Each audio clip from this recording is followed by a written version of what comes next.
Welcome to Mental Models Daily, where we explore one mental model each day to help you elevate your daily decision-making. Today, we're examining a powerful psychological force that shapes our decisions and relationships: the tendency to liking or loving, also known as affinity bias. The tendency to liking or loving describes our natural inclination to favor people, products, or ideas that we associate with positive experiences or that share characteristics with things we already like. It's like automatically enjoying a song because it reminds you of a happy memory, even though you might not appreciate it in isolation. What makes this mental model particularly powerful is how it can override our objective judgment, leading us to overlook flaws in things we like and discount the merits of things we don't. A fascinating historical example of this tendency occurred during the 1960s Pepsi challenge. When Pepsi began their blind taste tests, they discovered something remarkable. While many loyal Coca-Cola drinkers swore they could tell the difference between the two sodas and preferred Coke, they actually chose Pepsi in blind tests. Their tendency to like Coca-Cola was so strong that it had created a taste preference in their minds that didn't exist when the brand was removed. This demonstrated how our liking of a brand can literally change our perception of physical sensations. In the modern business world, Patagonia provides an interesting example of leveraging the tendency to liking. Instead of just selling outdoor gear, they built a brand around environmental activism and responsible business practices. Their famous "Don't Buy This Jacket" campaign, which actually discouraged unnecessary purchases of their products, paradoxically increased customer loyalty. People didn't just like their products, they fell in love with what the brand represented.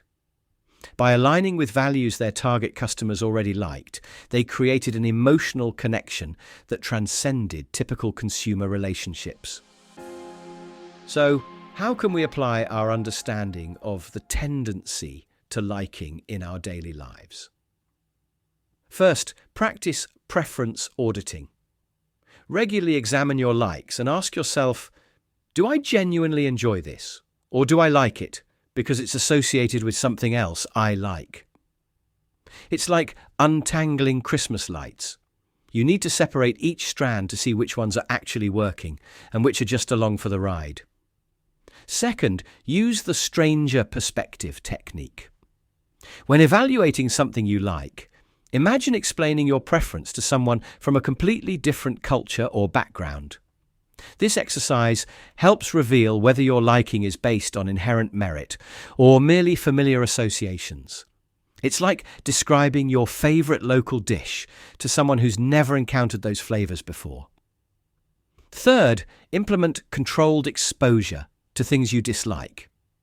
Deliberately expose yourself to ideas, people, or experiences that you've previously dismissed, but in small, manageable doses.